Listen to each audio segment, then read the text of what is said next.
Allô tout le monde. Je suis très content de faire cette présentation sur la révolution arabe. C'est volontaire que ça dise juste la révolution arabe parce que oui, il y a l'événement du printemps arabe de 2011, mais pour vrai, ça dépasse cet événement-là. Le contexte de donner cette présentation-là, c'est ce qui se passe en Palestine. C'est le nettoyage ethnique fait par l'État israélien. Puis le slogan que les marxistes avancent, qu'il faut une révolution dans toute la région. Puis il faut l'établissement d'une fédération socialiste du Moyen-Orient. On explique que les Palestiniens, malgré leur héroïsme, c'est un petit peuple. Hein? Ils peuvent pas se libérer à eux seuls. Ils peuvent pas renverser l'impérialisme mondial à eux seuls. Il faut l'unité. Puis il faut aussi réussir à dépasser tout le sectarisme, puis les préjugés, puis les divisions qui existent dans la région. Donc il faut une révolution dans toute la région. C'est pour ça que la révolution arabe, en particulier celle en 2011, c'est vraiment une voie vers l'avant. Puis il faut essayer de comprendre comment ça s'est produit, puis comment ça pourrait se reproduire, non seulement pour libérer les Palestiniens, mais toutes les masses de la région. Puis le concept de révolution arabe, c'est pas juste quelque chose qu'on a sorti de notre chapeau parce qu'on voulait trouver une solution, tu sais, mais c'est vraiment un vrai concept historique qui existe depuis longtemps, puis qui a ses propres bases matérielles dans une histoire commune de lutte du peuple arabe et des autres peuples qui vivent dans la région. De façon commune, ils sont dominés par l'impérialisme, ils ont été dominés pendant trop longtemps, puis ils ont aussi des intérêts de classe communs. Et donc tout ça, ça a mené à travers l'histoire à cette idée qu'il faut une révolution de tous les Arabes, il faut une révolution pour renverser l'impérialisme, il faut s'unir. Puis en 2011, c'était juste une des manifestations de cette idée-là. Mais celle de 2011, elle est vraiment importante puis vraiment inspirante parce que la particularité, c'est que la classe ouvrière a vraiment joué le rôle de premier plan, comme jamais auparavant. Puis en plus, c'est une confirmation vraiment frappante des thèses principales du marxisme. Juste avant de parler de 2011 rapidement, la formation de la conscience nationale arabe, ça commence au 19e siècle sous l'Empire ottoman. Puis ensuite, ça va comme se cristalliser au début du 20e. Puis surtout après la Deuxième Guerre mondiale, il va y avoir les mouvements de décolonisation contre les impérialistes français, anglais, etc. qui étaient dans la région. Puis bon, j'ai pas le temps d'entrer dans les détails, là, c'est vraiment intéressant, mais on va voir dans ce contexte-là beaucoup de mouvements qui sont à la fois nationalistes, mais aussi un peu inspirés par le socialisme. Certains, ils s'appuient un peu sur l'URSS, mais ils sont toujours dans une position un peu hybride. Puis l'exemple peut-être le plus intéressant de ça, c'est Nasser en Égypte, donc le colonel Gamal al-Nasser, j'ai mal écrit son nom, en tout cas Nasser. Il voulait essayer de libérer l'Égypte. Non, c'est Gabdel, c'est ça. Bref, il voulait essayer de libérer l'Égypte, mais sans complètement aller dans un programme socialiste. Puis lui, il poussait vraiment cette idée d'une révolution arabe. Mais malheureusement, puisque c'était pas sur des bases de classe, on en a parlé dans la présentation de ce matin, de plutôt aujourd'hui, sur la question nationale, ça a mené à un cul-de-sac, comme la révolution arabe piétine, puis éventuellement, elle va être trahie par la bourgeoisie des nouveaux États arabes. Par exemple, en Égypte, Anwar Sadat, le gars qui va suivre Nasser, il va amener le néolibéralisme, il va privatiser toute l'Égypte. Donc, on se retrouve avec le même problème qu'au début du 20e siècle. Les masses arabes sont opprimées, sont exploitées, elles sont pauvres, et ça n'a pas fonctionné. Donc, le mouvement est comme dans un genre de creux à la fin du 20e siècle. Mais sous la surface, le potentiel pour une nouvelle grande révolution arabe était encore là. Même, il grandissait de jour en jour, continuait de se creuser.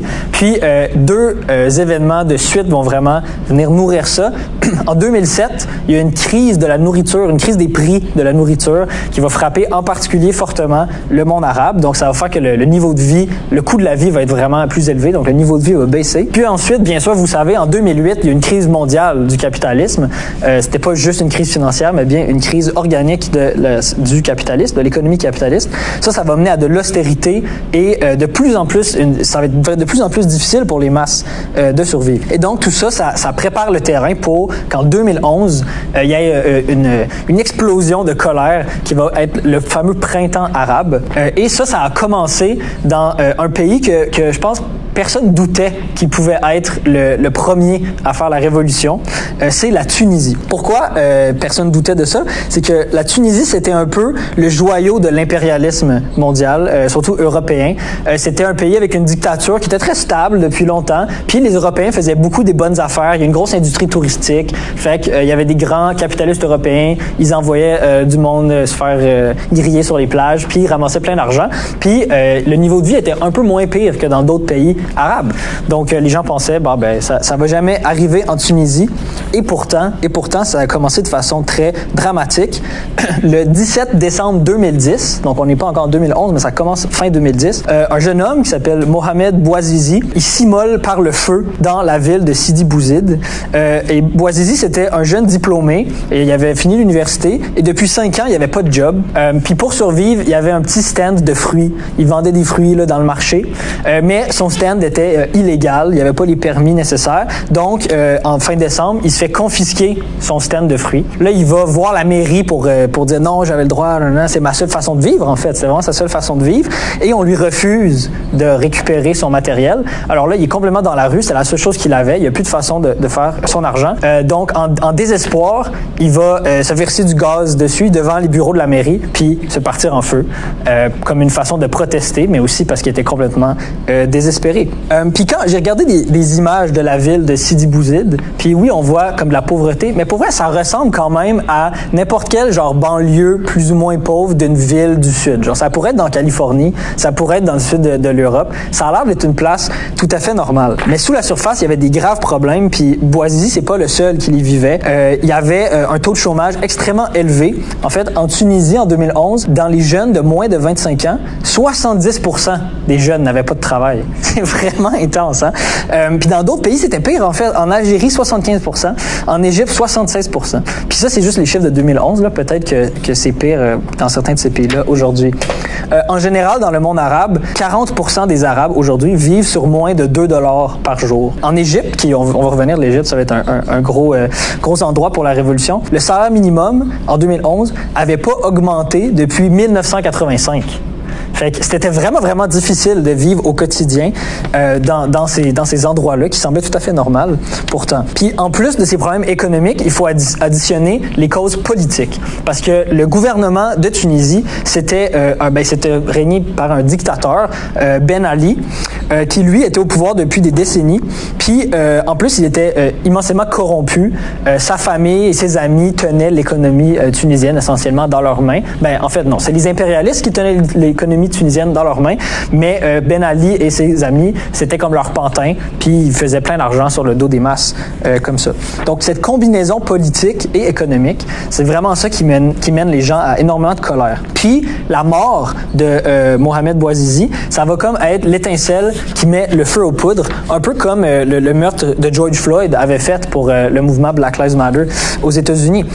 C'était pas juste parce que lui, c'était atroce, mais c'est parce que à travers de son expérience, se réfractait l'expérience de des millions de jeunes Tunisiens et Arabes. Donc après, en fait, il n'était pas mort dès le début, il était à l'hôpital, mais après qu'il se soit immolé, il y a des manifs qui se déclenchent dans cette ville-là, Sidi Bouzid, et les forces de l'État vont encercler la ville pour essayer de contenir le mouvement. Mais ça fonctionne pas du tout, et dans les jours suivants, il y a des manifs qui commencent un peu partout, sur la côte, dans les terres, partout en Tunisie, de centaines de personnes, puis de milliers de personnes, puis le mouvement vraiment se répand comme une traînée de poudre. Et là, on est vers la fin du mois de décembre 2010. Les demandes principales des manifestants, c'est le droit au travail, ce qu'on comprend étant donné que le chômage était extrêmement élevé, une meilleure distribution des richesses et la liberté. Au début, le slogan de tasser Ben Ali du pouvoir était présent, mais c'était pas vraiment le slogan principal. Mais à travers de la lutte, les masses vont se radicaliser. En fait, comme Marx le dit souvent, parfois, le mouvement a besoin du fouet de la contre-révolution pour aller vers l'avant. Et c'est ça qui va se passer en janvier, fin décembre, début janvier. Le régime va être extrêmement répressif. Ils se sont pas contentés de juste encercler une des villes, mais ils massacrent les manifestants. En fait, ils tirent à balles réelles dans les manifs. Ils capturent des gens, ils les torturent. Ils envoient évidemment beaucoup de gaz lacrymogène. Ça, on a ça aussi au Québec. Ça m'est arrivé. Mais ce que ça va faire, c'est que contrairement à ce que Ben Ali pense, ça va pas calmer le mouvement. Les gens vont pas avoir peur. En fait, ils étaient tellement fâchés que ça les a juste fâchés encore plus. Et là, ça va vraiment, c'est comme il a mis de l'huile sur le feu. Là, ça va se répandre partout dans le pays à un niveau supérieur. Et c'est plus tellement juste un mouvement pour des meilleures conditions de vie, etc., qui aurait peut-être pu être calmé par des réformes. Non, ça devient un mouvement contre la répression, contre le régime, contre tout. Il fallait déraciner. Et là, la demande, c'est de renverser Ben Ali. Le slogan principal, c'était Ben Ali dégage. Et là, le mouvement comme ça accélère. Vers le mi-janvier, début mi-janvier, la répression accélère aussi. 20 manifestants sont tués en un week-end. Mais ça continue. Je pense qu'on peut dire qu'à partir de ce moment-là, la jeunesse tunisienne, qui était la force principale du mouvement, avait perdu sa peur de la mort et ils voulaient juste gagner. Et c'était tout ce qui comptait pour eux. Et là, ce qui va se passer, qui va faire un tournant dans la situation, c'est que la classe ouvrière organisée va s'impliquer dans le mouvement. Au lieu d'être juste des manifs organisés par des jeunes avec des slogans politiques, les syndicats commencent à prendre les devants. L'UGTT, Union générale des travailleurs tunisiens, depuis le début, il y avait des manifestations dans les locaux syndicaux, il y avait des meetings, je veux dire, puis il y a des manifestations devant les locaux, mais ils n'étaient pas vraiment actifs. En fait, c'est que la direction de l'UGTT était vraiment corrompue, était vraiment achetée par le régime, et donc eux, ils ne voulaient pas, évidemment, faire des manifs. Mais sous la pression énorme du mouvement, la direction n'a pas le choix. C'est comme, ben, soit que je reste du bord de Ben Ali puis que je me fais trancher la tête, ou en tout cas sortir du pays, ou que je prends le côté de la révolution puis j'accepte, on a besoin de plus de démocratie. Donc, là, au début, le leadership dit, OK, on va organiser une minute de silence. Je sais pas trop qu'est-ce que ça voulait dire, là, mais comme, tu sais, ils essayent de trouver des petites façons de faire des trucs, mais de pas aller trop loin. Mais dans les rangs, dans la base, les gens veulent des grèves et finalement, ça va avoir lieu. Ça commence par des grèves locales, par ville, même des grèves générales dans les villes. Puis c'est vraiment fascinant. Dans ces villes-là, le taux de participation dans les grèves est de presque 100%. Tout le monde, essentiellement, sort. Les deux seules exceptions, c'est les hôpitaux et les boulangeries. Pas parce que personne leur a dit qu'ils ne pouvaient pas aller en grève, parce que les travailleurs eux-mêmes, ils décident c'est quoi les services essentiels. Ça, c'est une leçon intéressante pour notre mouvement syndical ici. Ils décident qu'il faut nourrir les gens, il faut soigner les gens, mais tout ce qui n'est pas complètement essentiel, dans la rue, puis on renverse le régime. Et on arrive le 13 janvier. Le régime vraiment faiblit. Ça s'est passé assez vite. Le gouvernement annonce dans une adresse à la nation des réformes, des promesses de changement. Ils disent, il n'y aura plus de censure, on va introduire la liberté d'expression. On va arrêter de tirer à balles réelles dans les manifestants. Puis Ben Ali dit qu'il ne va pas se représenter aux prochaines élections en 2014. Donc ça, c'est 3 ans plus tard. Puis pour suppléer à ces promesses-là, le régime va organiser une manif pro-Ben Ali qui est complètement artificielle. Ils payent des gens, ils trouvent leurs amis, genre, please, venez manifester. Puis ils essaient de montrer que le mouvement n'est pas assez fort, mais personne n'est berné par ça. Puis les manifs ce soir-là continuent, les grèves continuent, le pays est complètement paralysé et ça va mener essentiellement à la chute de Ben Ali. Et qu'est-ce qui a aussi contribué à sa chute, c'est que dans le régime lui-même, il y avait des cracks qui avaient commencé à apparaître. Le chef de l'armée avait été renvoyé par Ben Ali parce qu'il avait refusé de demander à ses troupes de tirer sur des manifestants parce que lui-même, il avait peur de ce que ça pourrait lui apporter. Il voulait pas se mouiller. Puis il y a même une anecdote vraiment intéressante que j'ai lue dans un de nos articles. On publiait beaucoup d'articles à l'époque qui sont tous compilés dans un livre, mais ils sont tous sur notre site marxist.com. Et une anecdote intéressante qui est racontée, qu'il y avait une manif dans une des villes, j'ai pas noté le nom, mais une des villes de Tunisie, et là, il y avait des soldats qui étaient en garde à vous. C'est un peu comme quand on se promène dans des manifs, puis il y a les policiers là, en anti-émeute, tu sais. Ils faisaient rien, mais il fallait juste regarder la manif, tu sais. Puis les manifestants, ils scandaient des slogans, Ben Ali dégage, puis paraît-il, il y aurait eu un jeune officier qui, parmi le rang, fait un salut à la manif. Et imaginez l'effet que ça a dû avoir sur un manifestant isolé. C'était 2 personnes, peut-être seulement lui puis une personne l'aurait aperçu, mais à travers ces 2 personnes-là se réfractaient les 2 forces sociales qui étaient en train de clasher, le courage montant de la classe ouvrière, de la jeunesse, des chômeurs, contre un régime qui s'affaiblit puis qui s'effrite en morceaux. Et la pression des masses était tellement forte que le régime était plus intéressé à essayer d'émater, en fait. Et ça fait penser à une anecdote que raconte Trotsky dans Histoire de la Révolution russe, quand un Cosaque a fait un clin d'œil à un manifestant russe. Ce genre d'anecdote, c'est pas un hasard que ça se ressemble, hein? Il y a des lois dans les révolutions. Puis ici, on voit, c'est ça, ce craquement-là du régime, très clairement. Et donc, le 14 janvier, le lendemain des concessions, Ben Ali va... en fait, il chute pas immédiatement, désolé. Le 14 janvier, il renvoie l'entièreté de son gouvernement après une grève générale qui dure toute la journée. Puis Puis finalement, ça fonctionne pas, ça ne calme pas les gens. Donc le 15, il est poussé par le reste de l'establishment et surtout l'armée à quitter le gouvernement. Il fuit vers l'Arabie Saoudite, la queue entre les jambes, avant que quelqu'un ait sa peau. Et donc le 15 janvier, la révolution tunisienne triomphait, ou du moins une première victoire. Et ça, c'était vraiment une victoire incroyable, hein, parce que c'était pas arrivé depuis très très longtemps dans le monde arabe que les masses, les jeunes, les masses ouvrières renversent un dictateur. Ça avait pris seulement 3-4 semaines, en fait, pour réussir à y arriver en Tunisie. Les travailleurs, les paysans, les petits commerçants, les chômeurs, les jeunes, en conditions normales, dans ces pays-là, puis dans le nôtre aussi d'ailleurs, ont pas leur mot à dire. Si le gouvernement, c'est de la merde, ben, si le gouvernement, c'est de la merde, puis tu peux chialer avec tes amis, mais tu peux rien faire. Puis là, ils avaient réalisé que quand on s'unit, puis on sort dans les rues, on peut décider, en fait. On peut changer les choses. Trotsky, il dit que la révolution, c'est l'entrée des masses sur la scène de l'histoire. Je pense que c'est un très bon exemple de ça. Puis, on pourrait comprendre cette expression-là, hein, l'entrée des masses sur la scène de l'histoire, de façon un peu abstraite, juste quand les masses commencent à faire des trucs, tu sais. Mais c'est plus que ça. Je pense que c'est vraiment un éveil de la conscience. C'est une transformation psychologique très profonde où les gens qui, normalement, n'ont pas leur mot à dire, réalisent, on peut dire c'est assez, on met notre pied à terre, puis les choses changent. Imaginez comment c'est comme une transformation du jour au lendemain, de réaliser que tu peux changer les choses, que tu n'es plus juste un esclave, tu sais. Et c'est ça qui s'était passé en Tunisie. Bon, en Tunisie, l'histoire ne s'arrête pas là, parce que là, il y a un gouvernement de transition qui va arriver. Il va y avoir une deuxième phase à la révolution. Mais pour l'instant, on va changer de théâtre. On va aller en Égypte. Parce que s'il y a bien une chose que les révolutions savent faire, c'est ignorer les frontières. Les révolutions sont internationales. Et la révolution tunisienne va vraiment inspirer les masses égyptiennes. L'Égypte, c'est un immense pays avec une population de 82 millions. C'est vraiment un pays important pour le monde arabe. C'est aussi un pays qui a des traditions militantes, des traditions révolutionnaires importantes. Donc, c'est certain que la révolution en Égypte reflétait l'influence de la Tunisie, mais il y avait aussi ses propres facteurs. Le taux de chômage, comme en Tunisie, était extrêmement élevé, le niveau de vie très bas, puis la crise de 2008 avait frappé. En particulier, il y avait une grosse réduction du commerce en 2008 et l'Égypte, un de ses moteurs économiques, c'est le canal de Suez. Donc, il avait perdu énormément d'argent, beaucoup de gens qui avaient été envoyés à la rue, etc. Et comme en Tunisie, il y avait aussi un facteur politique.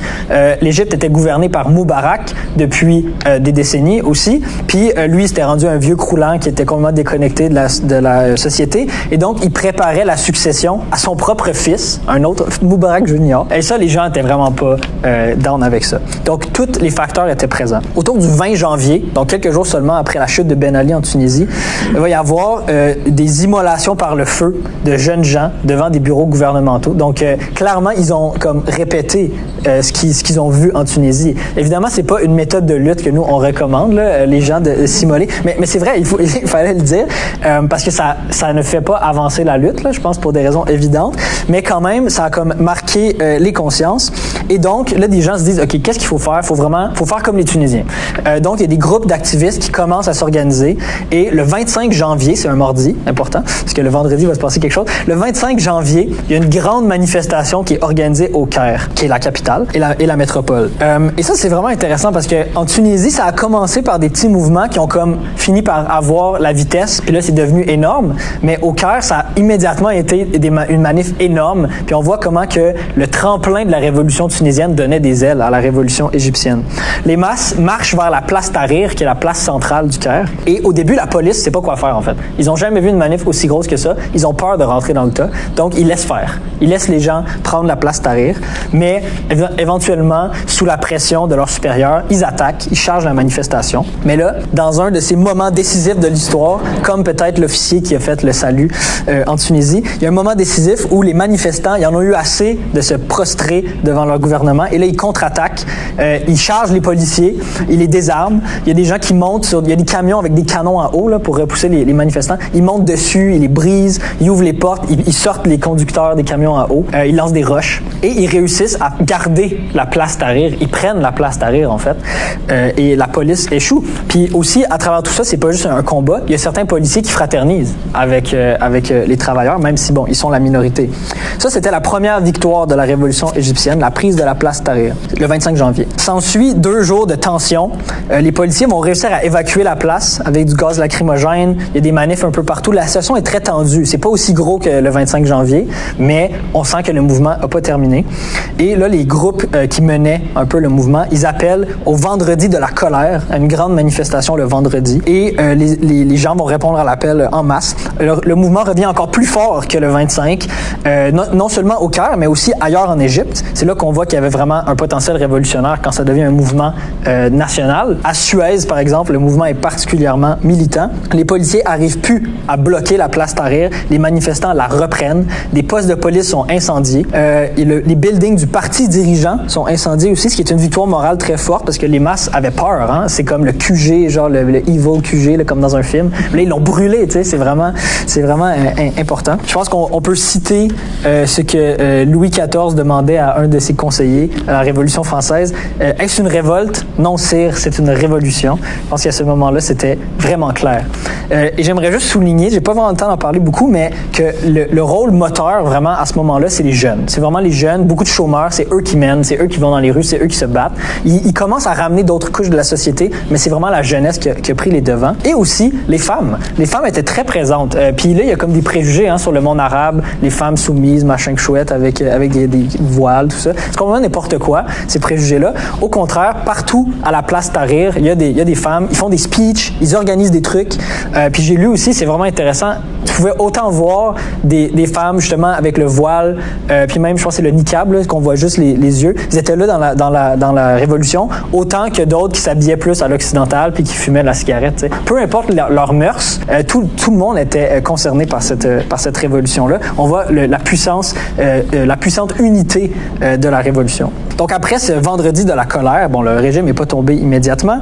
Il y a une suite. Un couvre-feu est déclaré par le gouvernement. Il passe à l'offensive, mais le couvre-feu est complètement ignoré par les manifestants. Le mouvement continue à gagner en force. Et là, le gouvernement va décider de retirer les policiers des rues. En fait, c'était une tactique pour essayer de terroriser les gens. Ils vont ouvrir les prisons, puis retirer les policiers, puis essayer de faire maintenir l'ordre, on peut dire, mais pas vraiment maintenir l'ordre. En fait, créer le désordre par des bandits, littéralement. En attaque, en riposte, les travailleurs vont commencer à organiser des milices pour garder l'ordre dans la capitale, dans les rues. Ils vont s'armer de bâtons, de machettes ou même juste leurs poings, puis patrouiller, puis essayer de trouver les goons du régime, puis les arrêter eux-mêmes. Donc on voit vraiment cet embryon de pouvoir ouvrier qui est déjà dans les premiers jours du mouvement commence à naître. Là, Moubarak, le dictateur, sort et fait un speech horrible. Il dit « OK, je vous ai entendu, je fais un remaniement ministériel. » Mais en même temps de juste changer quelques ministères, il attaque le mouvement. Il nomme un de ses bras droits premier ministre. Donc ça, c'est extrêmement insultant pour les manifestants. Ça fait juste créer encore plus de colère. Ici, j'ai une anecdote intéressante que Alan Woods, notre camarade, dans un des articles qu'il a écrit sur le sujet, cite. Il cite un vieux monsieur qui s'était interviewé par la BBC, un vieux monsieur égyptien. Il dit à un journaliste de la BBC, « J'avais l'intention d'aller me coucher pendant quelques heures, juste quelques heures, et continuer à manifester demain. Mais quand j'ai entendu le discours de Moubarak, j'ai immédiatement appelé tous mes contacts pour leur dire de sortir et de manifester, et je suis ressorti dans la rue. » C'est vraiment ça l'énergie de la révolution égyptienne. C'est quand même fou. Les gens dormaient pas parce qu'ils étaient dans la rue tout le temps, puis ils se battaient, puis ils scandaient des slogans. Je pense qu'on peut dire que c'est badass, en fait. Voilà, donc le mouvement continue. À ce point-ci, le régime continue à chercher des façons de mater la révolution plutôt. Et là, ils vont organiser un massacre à la place Tahrir. Ça a été appelé dans certaines sources la journée des chameaux parce qu'il y a plein de gens qui arrivent à dos de cheval et de chameaux puis qui chargent la place Tahrir, en fait. Puis c'était des contre-révolutionnaires achetés par le pouvoir. Et il y a eu quelques morts, énormément de blessés. C'est vraiment, imaginez la terreur, là. Vous êtes dans la rue, sur la place publique, vous organisez, il y a des speeches, tout ça, les gens, ils font de la bouffe, puis vous faites charger par un cheval, avec quelqu'un qui vous matraque. C'est vraiment terrorisant. Mais malgré tout, les manifestants, ils tiennent bon. Ils s'organisent, ils contre-attaquent, ils chassent les contre-révolutionnaires.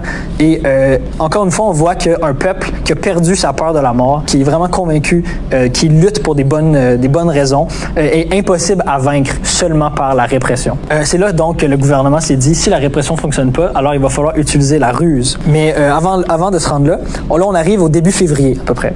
Et le mouvement piétine, il y a eu différents revirements de situation, etc. La place Tahrir est toujours occupée. C'est comme un genre de QG de la révolution. Mais il n'y a pas vraiment de stratégie. Il n'y a pas vraiment de plan pour escalader le mouvement. On fait juste faire des révolutions, des manifestations à chaque jour. Mais comment est-ce qu'on fait pour que Moubarak arrête de s'accrocher au pouvoir et quitte? Et bien là, c'est là où comme en Tunisie, la classe ouvrière rentre en jeu. Et c'est elle qui apparaît sur la scène et qui change tout. Déjà dans les années auparavant, il y avait eu une vague de grève. Il y avait eu un genre d'éveil progressif de la classe ouvrière, les premiers signes. Mais à partir de février 2011, il y a une nouvelle vague de grève qui commence à un niveau supérieur. C'est des grèves révolutionnaires. Dans une ville après l'autre, les travailleurs égyptiens, ils occupent leurs usines, ils arrêtent le travail, ils chassent les patrons qui sont tant détestés et aussi, significativement, ils chassent les dirigeants syndicaux corrompus qui avaient été achetés par le pouvoir. Il y a des grèves de transport qui paralysent les marchandises, le transport des marchandises, incluant parfois le transport de munitions ou de vivres pour les militaires. Et là, vraiment, ce mouvement de grève, c'est vraiment ça qui vient créer une pression énorme sur l'État. Parce que habituellement, les policiers, les soldats, puis les bureaucrates, bref, l'État, ils ont l'impression qu'ils tiennent la société dans leurs mains. Right? Ils peuvent faire ce qu'ils veulent. C'est eux la loi, c'est eux l'État. Mais quand il y a des manifestations, ça peut peut-être leur faire peur, mais c'est juste comme des ennemis à abattre. Mais quand la société arrête de fonctionner, quand la société est paralysée, ils réalisent qu'en fait, ils ont vraiment pas le vrai contrôle. Ils sont juste une force de terreur qui, en temps normal, fonctionne, mais ils réalisent qu'ils ne tiennent plus rien dans leurs mains. Donc, ces grèves-là, ça va vraiment terroriser l'État. Et c'est ça qui va faire que Moubarak va être renversé. Les principaux généraux, ils réalisent que si on continue comme ça, on va tout perdre, en fait. On va tout perdre. Ils vont s'emparer de la société, ils vont s'emparer de l'économie, les manifestants. Alors, ce serait mieux de tasser Moubarak puis placer un autre régime.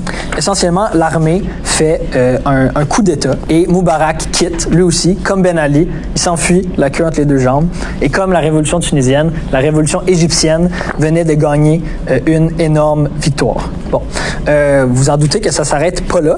Mais avant de continuer un peu l'histoire, j'aimerais ça faire une tangente sur différentes leçons politiques qu'on peut voir de ces événements-là. D'abord, la question de l'approche des marxistes envers les revendications démocratiques. Parce que vous avez bien remarqué que j'ai dit la classe ouvrière jouait un rôle, c'était vraiment important, mais c'était pas des révolutions socialistes pour autant.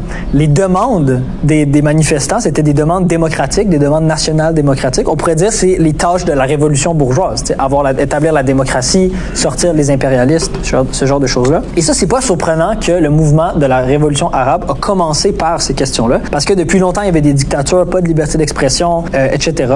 Donc, la première demande que les gens ont, c'est abat l'État, on veut la démocratie. Ça, c'est des choses qu'on a déjà ici, dans un pays capitaliste avancé comme le Canada. Puis on sait que sous le capitalisme, même quand on a la démocratie, ça sert à rien, mais plutôt c'est pas une vraie démocratie. Comme Lénine disait, la démocratie bourgeoise, c'est la même chose que les maîtres d'esclaves qui auraient une démocratie entre eux. Là, c'est la démocratie pour les esclavagistes. Donc, on soutient pas ici des demandes purement démocratiques, ou plutôt, on se limite pas à des demandes purement démocratiques. Alors, comment est-ce qu'on approche cette question-là dans le contexte de l'Égypte? Je pense que c'est évident qu'il fallait soutenir la demande de plus de démocratie, renverser le dictateur, mais il y a une façon de faire. D'abord, plus de droits démocratiques, c'est bon, on pourrait dire en soi, parce que même s'il y a des limites à la démocratie bourgeoise, ça permet aux masses de s'organiser plus facilement. Ils peuvent créer des syndicats, ils peuvent créer des partis ouvriers, ils peuvent avoir des débats, et ça favorise la lutte de classe. Mais aussi, c'est qu'on sait que les révolutions se développent pas uniquement sur des lignes droites. Il y a plusieurs phases. Après cette première phase, avec un peu des illusions démocratiques, bien sûr que les gens allaient commencer à se poser des questions plus de classe, allaient réaliser les limites d'une démocratie formelle. Il fallait aussi abolir les inégalités, etc. Puis comme dans ce pays-là, c'est seulement la classe ouvrière qui pouvait accomplir ces tâches démocratiques-là, c'était inévitable qu'à un certain point, la classe ouvrière marque de son sceau ces demandes, puis commence à les transformer dans des demandes contre sa propre bourgeoisie. En fait, même dès le début, il y avait déjà un petit contenu de ça. Donc, le rôle des marxistes dans ce contexte-là, c'est de poser les demandes démocratiques avec énergie, on est d'accord, mais toujours en les formulant de façon à favoriser le développement d'une conscience socialiste chez les travailleurs. Puis il y a un exemple vraiment intéressant, en fait, ça vient même pas d'une organisation marxiste, ça vient des couches les plus avancées dans le mouvement.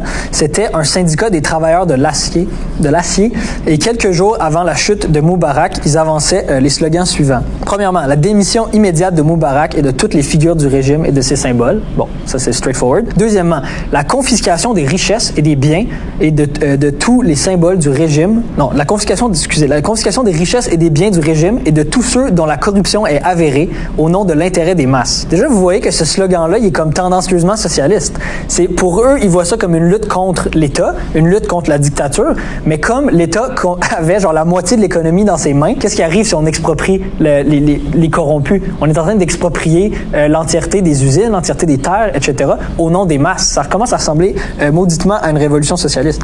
Troisième demande du syndicat, la démission immédiate de tous les travailleurs des syndicats contrôlés par le régime ou affiliés à celui-ci et la déclaration de syndicats indépendants qui préparent actuellement leur conférence générale pour élire et former leurs syndicats. Donc, la lutte pour la démocratie, quand elle est prise dans les mains des travailleurs, ça signifie nécessairement la réorganisation générale de la classe ouvrière, incluant sur le plan politique. Ils voulaient mettre fin à ces syndicats corrompus, créer leurs propres organes. Ça aussi, ça tend tendancieusement vers le pouvoir ouvrier et le socialisme. Quatrième demande, l'acquisition des entreprises du secteur public qui ont été vendues ou fermées et la déclaration de leur nationalisation au nom du peuple et la formation de nouvelles administrations pour les diriger avec la participation des travailleurs et des techniciens. Puis la cinquième demande qui est liée à celle-ci, la formation de comités chargés de superviser les travailleurs dans tous les lieux de travail et de contrôler la production et la distribution des prix et des salaires. On peut pas sortir les profiteurs puis les remplacer par d'autres profiteurs.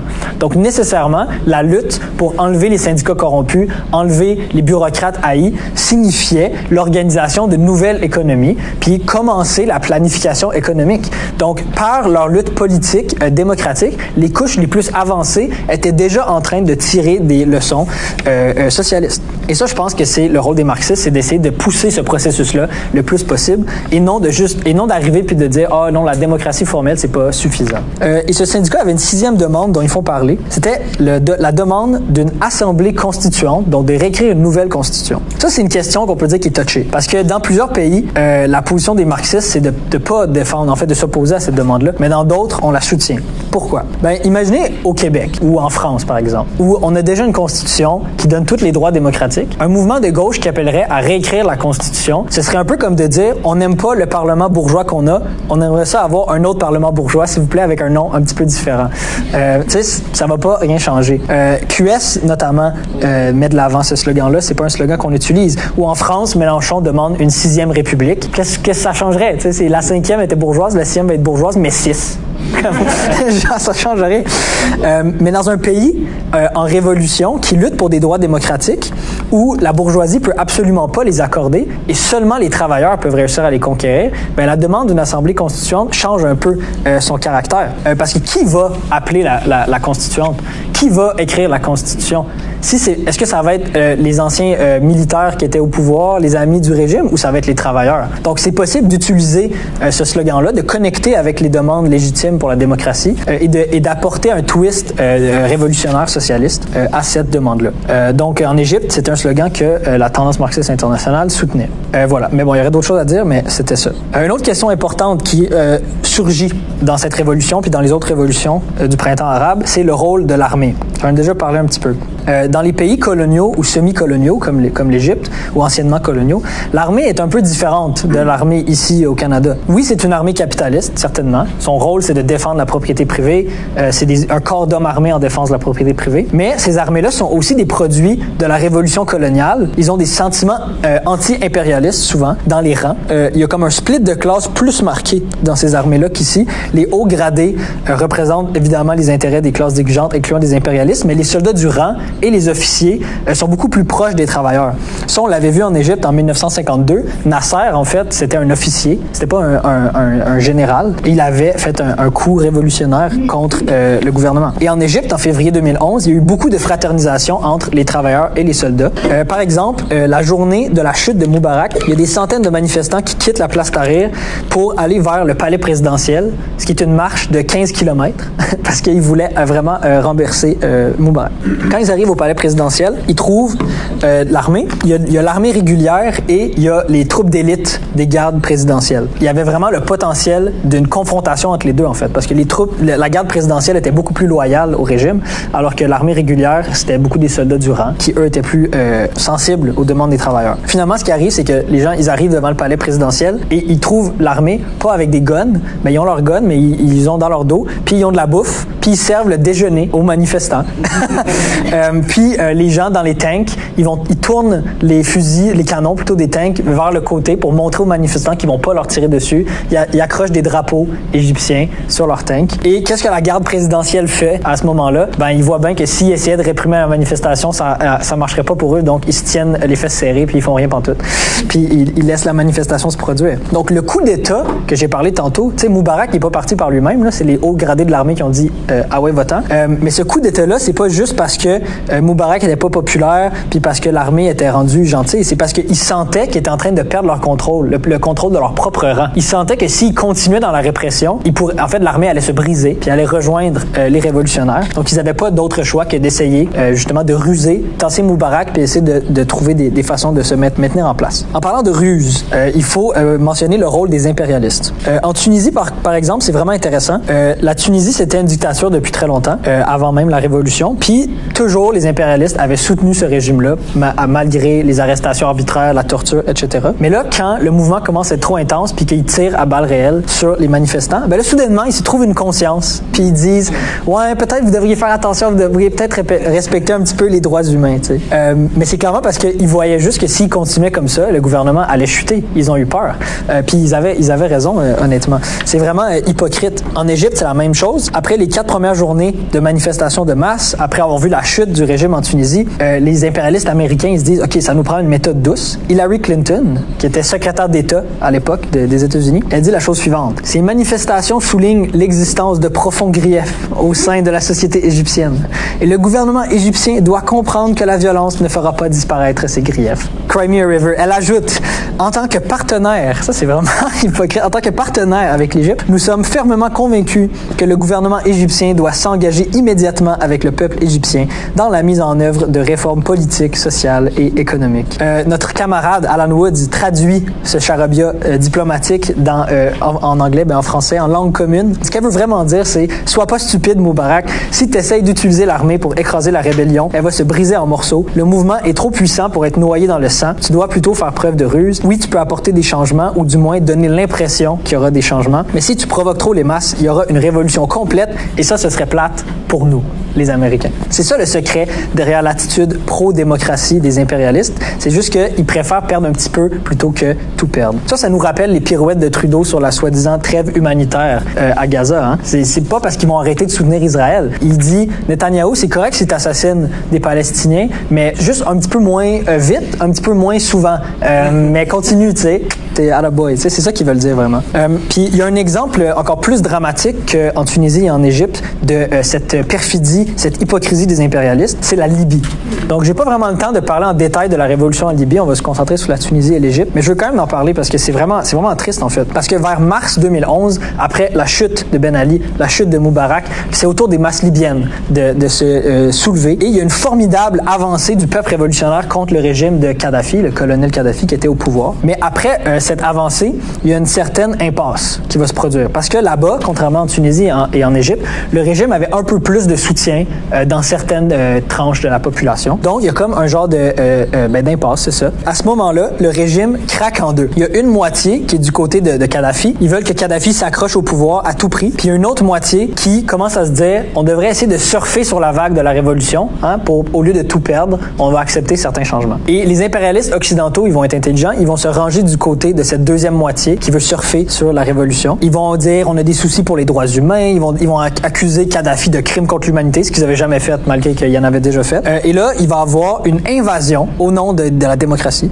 une invasion des armées françaises, britanniques, américaines et canadiennes en Libye. Est-ce qu'il fallait les croire? Est-ce qu'ils envahissaient pour tasser le méchant dictateur puis régler les problèmes des droits humains? Ben, je pense que le résultat parle de lui-même. Parce que qu'est-ce qu'il y a eu en Libye depuis? Il y a eu 2 guerres civiles qui ont massacré des dizaines, des centaines de milliers de personnes. Il y a eu une montée de l'islamisme, l'apparition d'esclavage et de trafic humain en Libye et toujours pas de stabilité. En fait, ça fait comme 3 ans qu'il est supposé d'avoir une élection en Libye puis ça s'est toujours pas produit. C'est ça que les impérialistes ont amené en Libye. Ils ont pas apporté la démocratie. Ce qu'ils ont fait, c'est qu'ils ont dit on prend le côté du peuple. Ils ont dit on prend le côté de la démocratie. Mais l'important pour eux, c'était que les profits continuent à rentrer.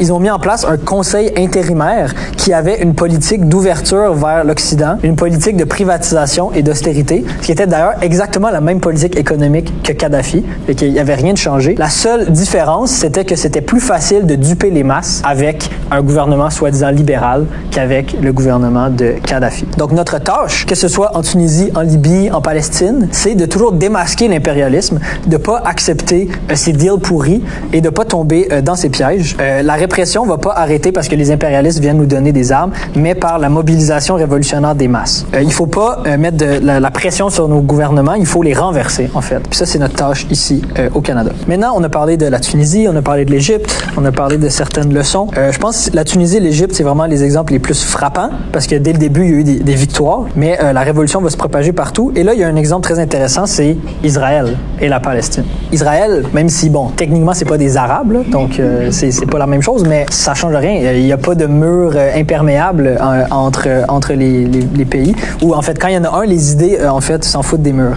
Et donc, il va y avoir un impact là-bas. En mai 2011, il va y avoir des manifestations en Palestine, autant dans la bande de Gaza qu'en Cisjordanie. C'était des manifestations de solidarité avec les masses égyptiennes. Et qu'est-ce qui va se produire? C'est que dès le début, très rapidement, le Hamas à Gaza et l'autorité palestinienne du Fatah en Cisjordanie vont réprimer les manifestations. Donc, c'est fun, les combattants de la liberté, mais quand le but, c'est de donner le pouvoir aux masses, soudainement, ils sont plus intéressés.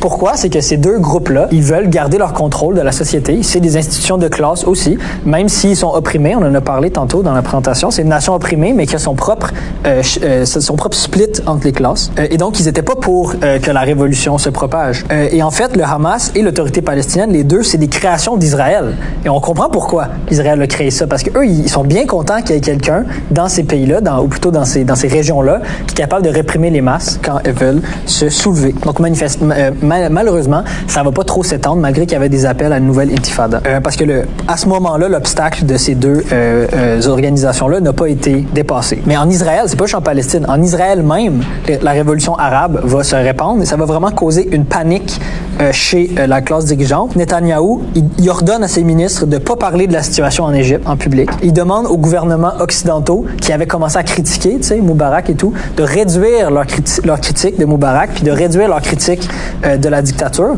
Pourquoi? Parce qu'ils avaient peur que les masses palestiniennes et israéliennes comprennent.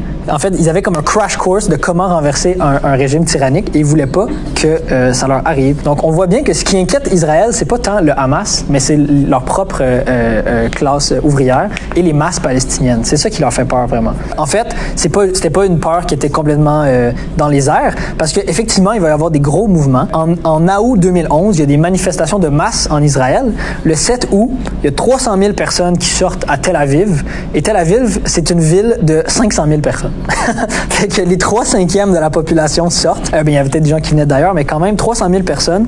Et ils demandent des meilleurs salaires et ils demandent que Netanyahou dégage, comme pour Ben Ali. Et il y a beaucoup d'écriteaux qui disent « strike like an Egyptian »,« walk like an Egyptian ». Il était vraiment inspiré par le mouvement égyptien. Et ça, je pense que c'est vraiment incroyable. T'sais, ça l'a pas mené à la chute de Netanyahou, mais il faut quand même souligner à quel point c'est incroyable qu'il y ait une unité, même si elle est juste temporaire, entre les masses palestiniennes qui essaient de se soulever et les masses israéliennes. C'est incroyable. Malgré le massacre, malgré les générations de colère, de haine entre ces deux deux peuples-là, ben, ils ont un ennemi commun.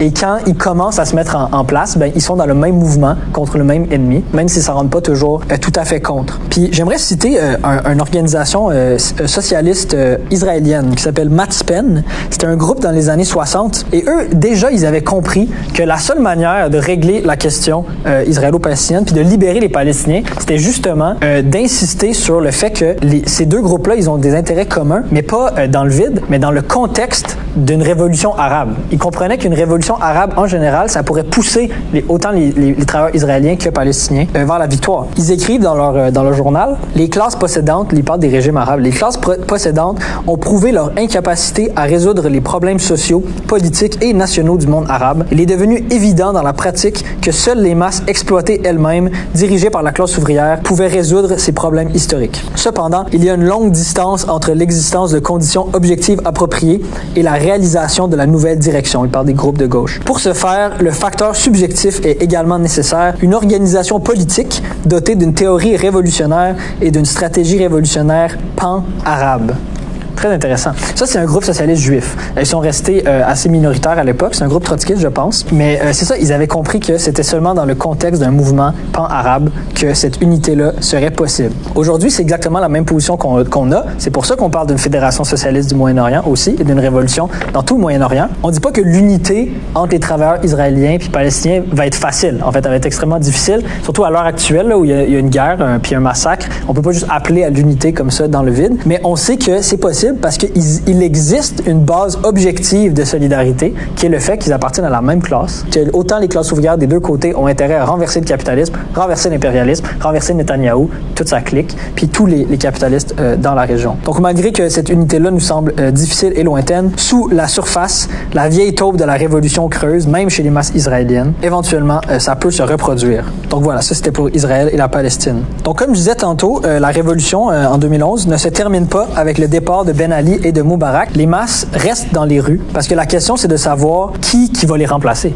en fait. Puis quel type de société est-ce qu'on veut créer une fois que les dictateurs sont partis. En Tunisie, après Ben Ali, c'est Ghanouchi ou Ranouchi, qui était l'ancien premier ministre qui prend le pouvoir. Évidemment, l'ancien premier ministre de Ben Ali, le monde, ils sont pas niaiseux. Ils savent que ça va mener au même. En Égypte, après Moubarak, c'est l'armée qui prend le pouvoir. Il crée un conseil temporaire dont le but, ce serait de maintenir l'ordre pour assurer une transition démocratique éventuellement. Et là, est-ce qu'on fait confiance à ces gens pour amener une véritable démocratie? Bien, la plupart des masses, c'est non. Évidemment, il y a certaines personnes qui se disent « OK, on a gagné », ils reviennent chez eux, mais il y a encore une grosse proportion des gens qui vont dans les manifestations et ils ont des demandes pour des gains sociaux. Donc, une nouvelle phase de la révolution qui commence. Les masses rejettent les réformes insuffisantes, les petites manœuvres gouvernementales, des régimes de transition. En Égypte, pendant presque un an, les manifestations continuent à peu près à chaque semaine, même si elles sont un petit peu moins grosses qu'au début. L'armée dit qu'ils vont faire des élections et qu'ils vont pas se présenter, ils vont pas présenter de candidats officiels, mais ils attendent, ils disent ça va être d'ici 6 mois, finalement ça va leur prendre plus qu'un an pour appeler des élections.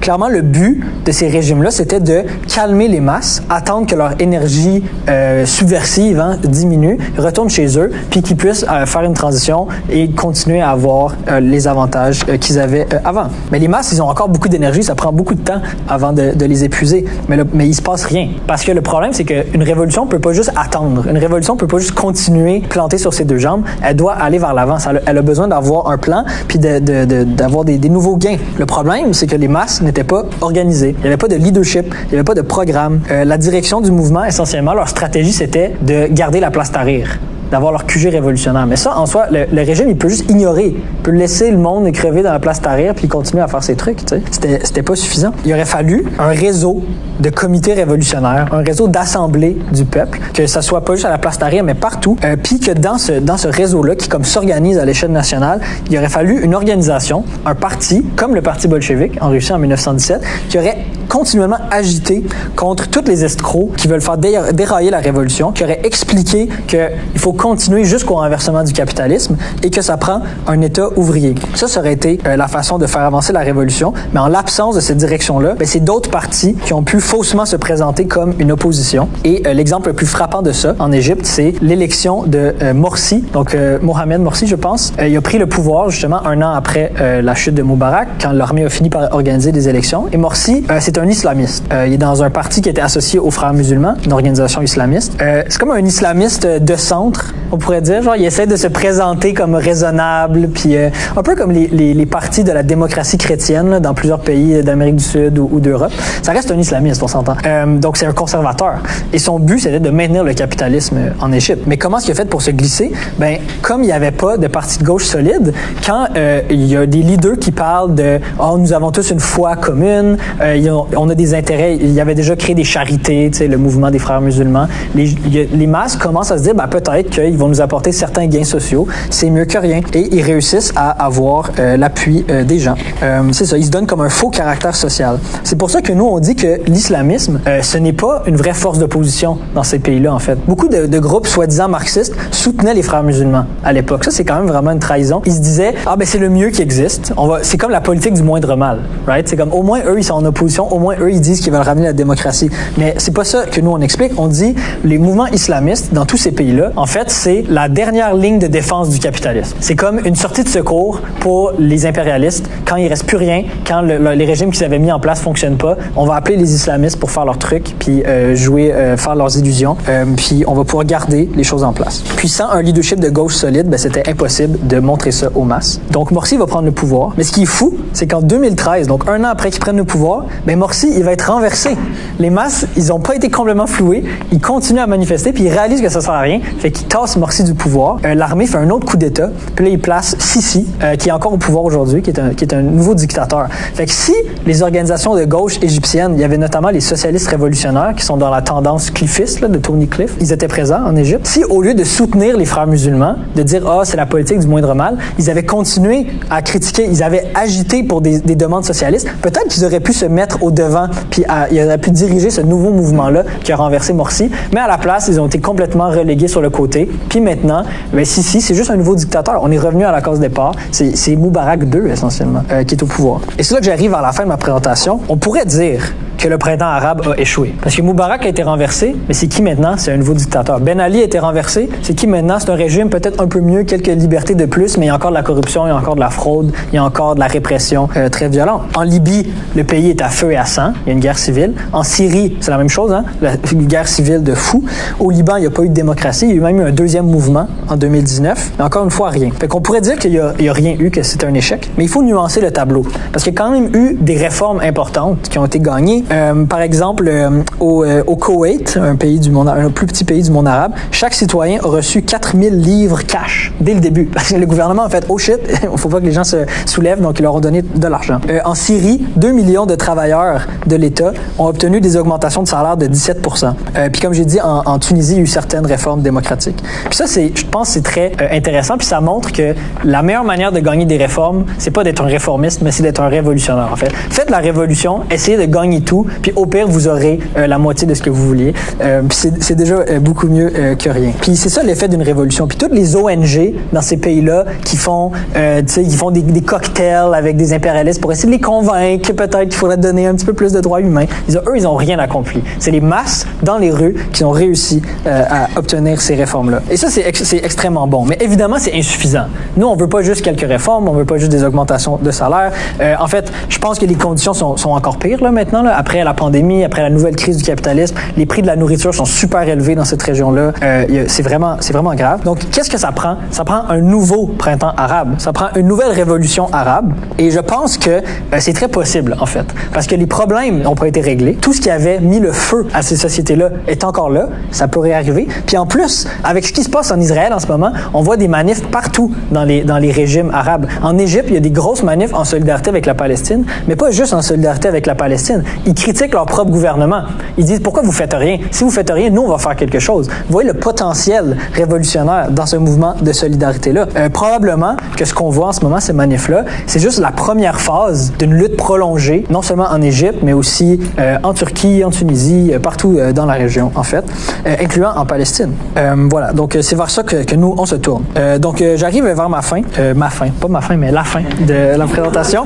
Ça fait comme 1 heure que je parle, là, fait que c'est le temps que je termine. Une révolution révolution, c'est pas un calcul arithmétique. On peut pas juste dire, la colère est assez grosse, il y a assez de monde, ok, c'est bon, ils vont gagner, tu sais. Il y a vraiment un phénomène de transformation psychologique, même, je dirais, quasiment spirituel, profond des masses, parce que c'est ce sentiment, on va plus se laisser faire. Maintenant, on va se tenir debout. Puis aujourd'hui, il y a un peu une apathie dans certains des pays arabes parce qu'ils ont l'impression que ça n'a pas fonctionné. Mais je pense que cette apathie-là va être dépassée. Puis les gens, ils se rappellent. Ils se rappellent de ce qui est arrivé. Ils se rappellent qu'ils se sont tenus debout puis ils ont réussi à faire des changements, même s'ils n'ont pas eu tout ce qu'ils voulaient. Puis ils veulent le refaire. Je pense qu'il y a beaucoup de gens qui veulent le refaire puis ils attendent juste l'occasion puis ils attendent de se faire convaincre que c'est possible à nouveau. Puis, mais cette fois, pour que la révolution arabe gagne, ça va prendre le facteur subjectif. Ça va prendre un parti révolutionnaire dans tous ces pays-là qui a un programme qui est capable de dépasser les demandes démocratiques, d'aller jusqu'au pouvoir ouvrier puis l'organisation du socialisme. Puis c'est ça la tâche que s'est donnée la tendance marxiste internationale, incluant ici. Quand on construit au Canada, ben on aide nos camarades dans ces pays-là ou nos camarades arabophones mais qui vivent ici, par exemple, à organiser les forces de la révolution partout dans le monde arabe. C'est très concret qu'est-ce qu'on fait en ce moment. Et pour finir, juste lire un petit texte que j'ai écrit. Les masses tunisiennes, égyptiennes, palestiniennes et même leurs frères et sœurs de la classe ouvrière en Israël se sont soulevées en 2011 parce qu'elles sont profondément unies par une histoire de lutte, mais aussi par une fraternité de classe. Elles ont proclamé à chaque lancer de briques,